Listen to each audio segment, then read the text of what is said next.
me piden que comparta con ustedes mi experiencia y las etapas del proceso sinodal en el que tuve la gracia de participar en el Sínodo Amazonía, Nuevos Caminos para la Iglesia y para una ecología integral.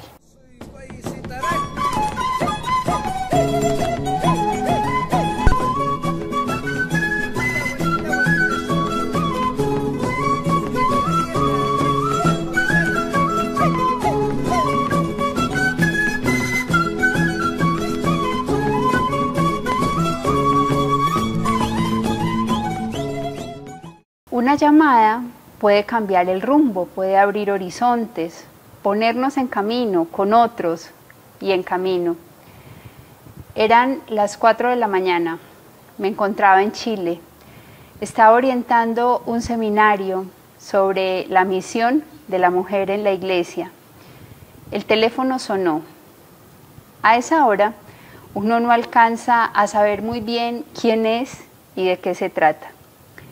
La voz al otro lado del teléfono se encontraba en Roma. Hablaba desde la Secretaría del Sínodo de los Obispos y me decían que el Papa Francisco me invitaba a ser parte del Consejo Presinodal que se reuniría en Roma el 15 de mayo de 2019. Que el propósito de esa reunión era contribuir a la elaboración del Instrumentum Laboris del Sínodo de la Amazonía. Yo no acababa de entender si era sueño o era realidad. Poco a poco fui comprendiendo la magnitud de la misión que entre dormida acogí. Despertar es una urgencia en este hoy de la Iglesia.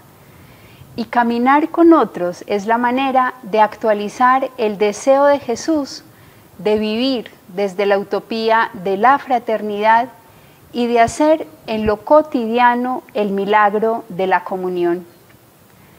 La certeza de que como pueblo de Dios estamos llamados a transitar nuevos caminos nos sitúa a los creyentes en el lugar de la escucha, único desde el cual podemos sopesar, comprender y asumir los desafíos sociales, culturales, ecológicos que este momento histórico le plantea a la Iglesia y que le supondrán desarrollar una actitud que tiene que ser dialógica y apostar por nuevas relacionalidades, situarse en camino con otros desde la experiencia de que solo el diálogo nos hace crecer.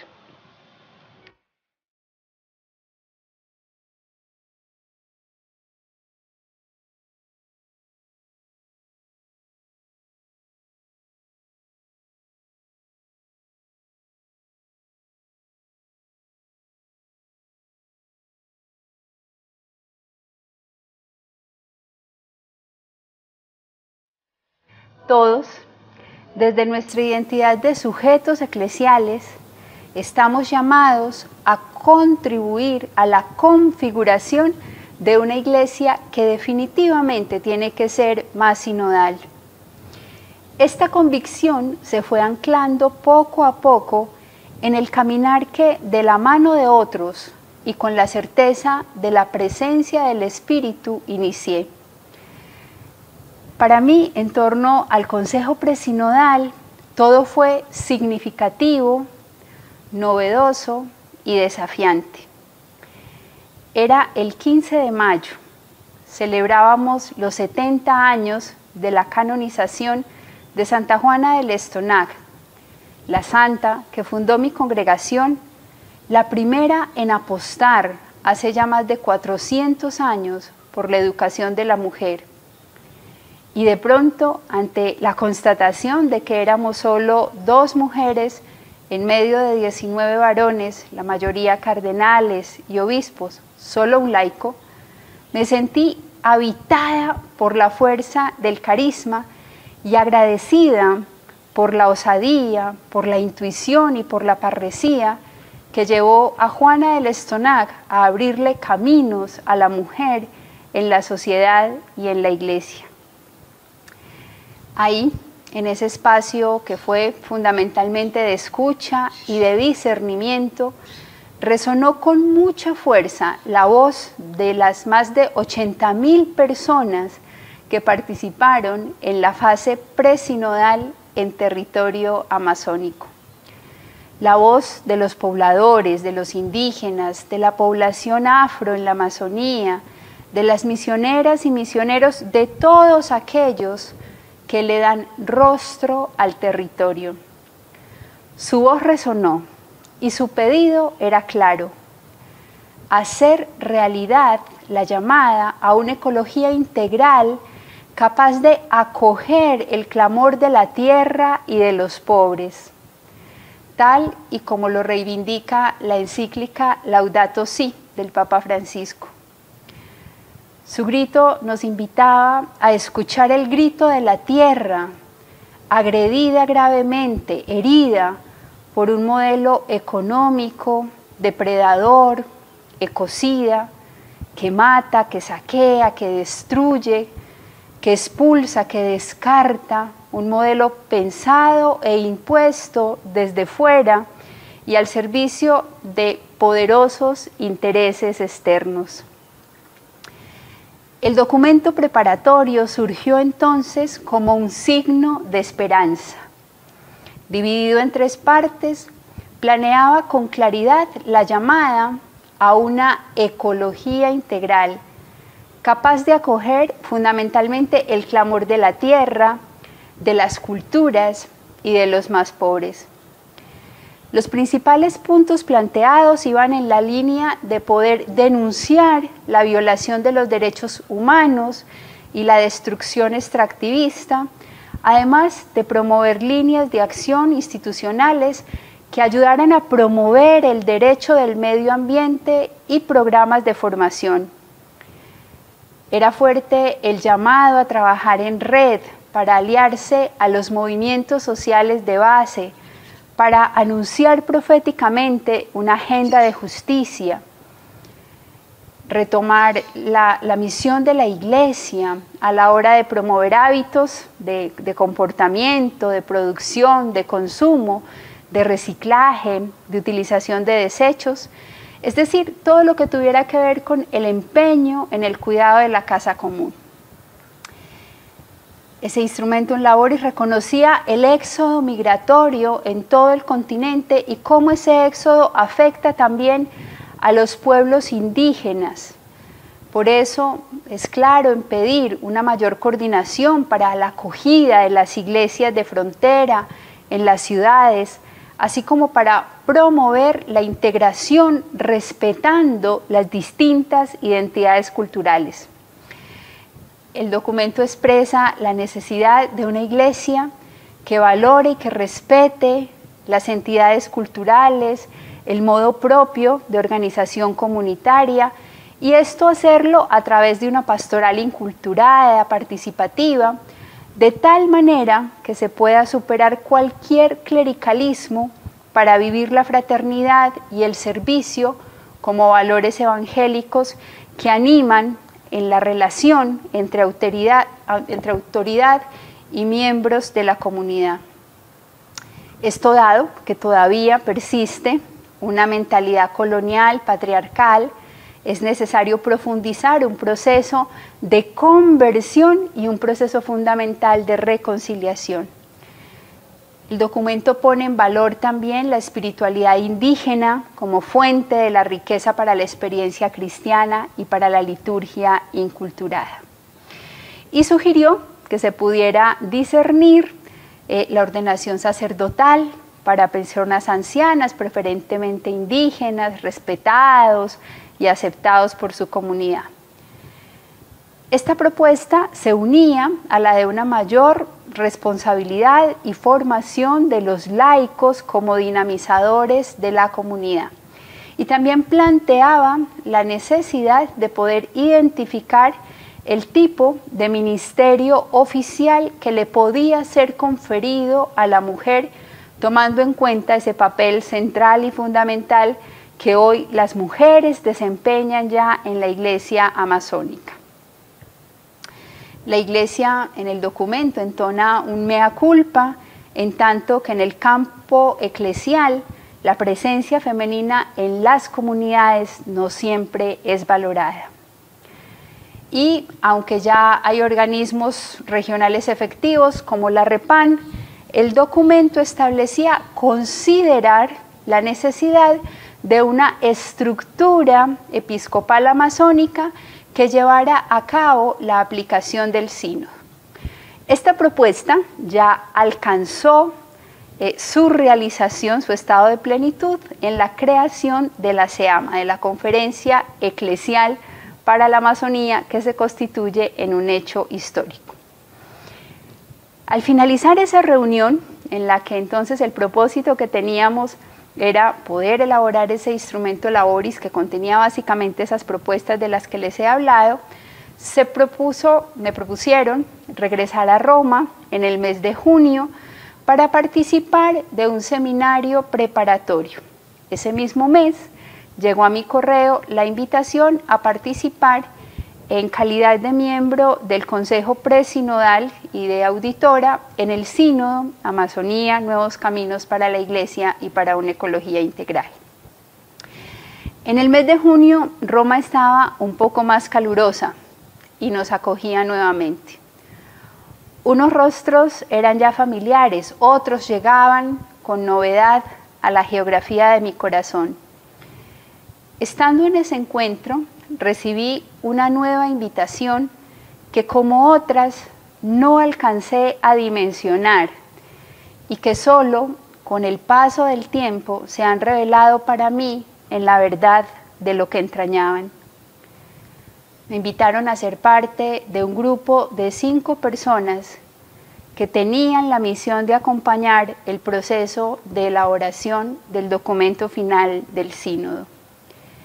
Esa misión, entendí en ese momento, supondría para mí ser la asistente del cardenal Michael Czerny. Eso me implicó llegar 15 días antes del sínodo, de la asamblea sinodal, a Roma. Iniciar un proceso de preparación técnica y del corazón. Estar en contacto con 4 seres humanos que aportaron mucho a mi formación y a mi propio proceso de conversión. Se trataba del relator del sínodo, el cardenal Claudio Jumes, los secretarios especiales, el cardenal Michael Czerny y el obispo David Martínez, quien tenía como asistente al padre Manuel Romero. Una gracia más estaba reservada para mí en ese proceso. Los 5 nos desplazamos a vivir a Santa Marta, la casa del Papa.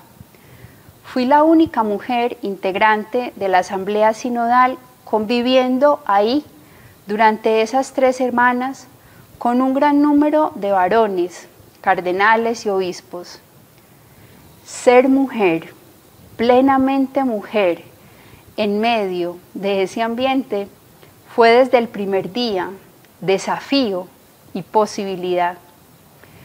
Estar dentro de los escenarios en los que se discierne, piensa y construye el caminar de la Iglesia, hacer eco de voces diversas, reconocer modos, estilos, ópticas, se constituyó para mí en un peregrinar interior que me puso de cara a la verdad de mi consagración, al gozo de ser mujer y de captar la realidad, los acontecimientos desde esa identidad de mujer y de consagrada. El estilo sinodal nos pone de cara a la escucha como el valor que conduce a la conversión. En la asamblea sinodal me resonaron con fuerza las voces de las 35 mujeres con las que hice el camino, de los representantes de los pueblos indígenas que no cesaron de invitarnos a ser sus aliados en la defensa de la vida y de todos aquellos que en apertura al Espíritu fueron posibilitando que aconteciera lo fundamental y se abrieran esos nuevos caminos. En clave profética, el documento final del sínodo, fruto de la construcción colectiva, nos situó de cara a la tan necesaria conversión cultural, social, ecológica, pastoral y sinodal. Hoy más que nunca, todos estamos llamados a ser, al interior del tejido eclesial, sacramento de comunión, puente que favorece el encuentro, vientre en el que se fecunda un nuevo modo de relacionarse y se prioriza el arte del acompañamiento.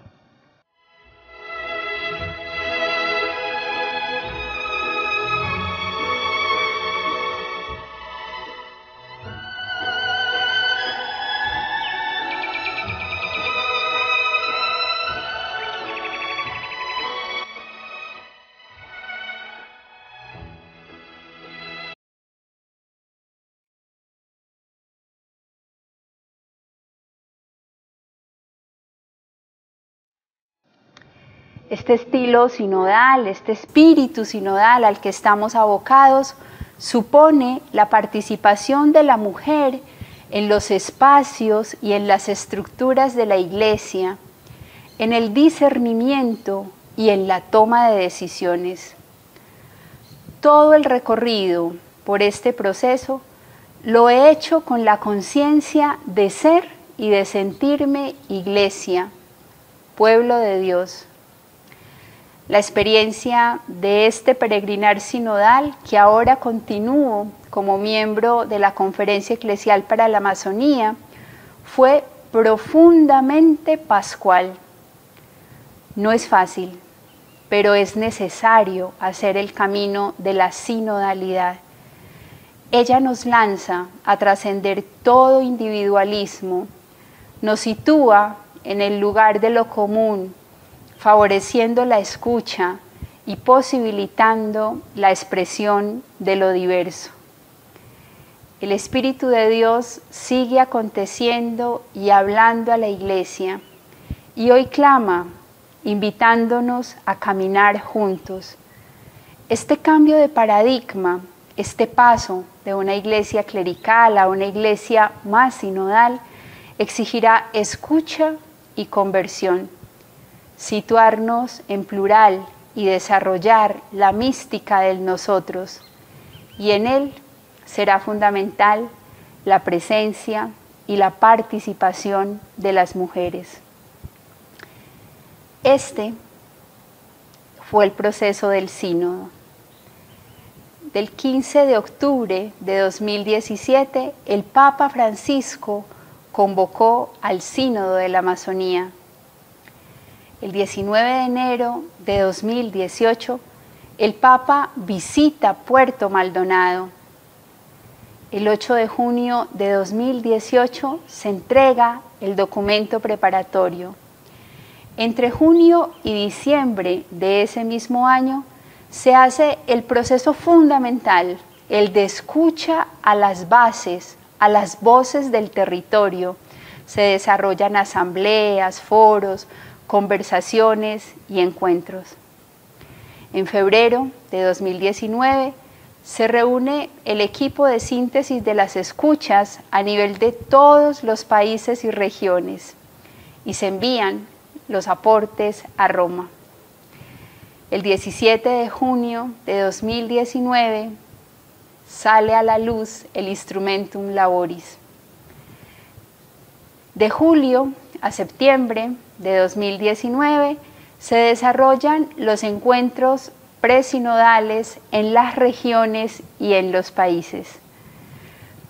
Del 6 al 27 de octubre de 2019 se realiza en Roma la Asamblea Sinodal y el 27 de octubre de ese mismo año sale entonces, fruto de ese proceso sinodal, de ese proceso prolongado de escucha y construcción colectiva, el documento final del sínodo. el 12 de febrero de este año, del 2020, el Papa nos regala su exhortación apostólica Querida Amazonía. Y desde entonces estamos en una andadura post-sinodal que consiste en la aplicación y en la puesta en marcha de las propuestas fruto del sínodo. El sínodo no es un evento, no es una coyuntura, es un proceso. El camino de la sinodalidad supone escucha al Espíritu que actúa en la realidad, supone participación y ubicarnos más allá de coyunturas y eventos, en dinámica de proceso y con conciencia de ser pueblo de Dios, pueblo que escucha y se deja transformar.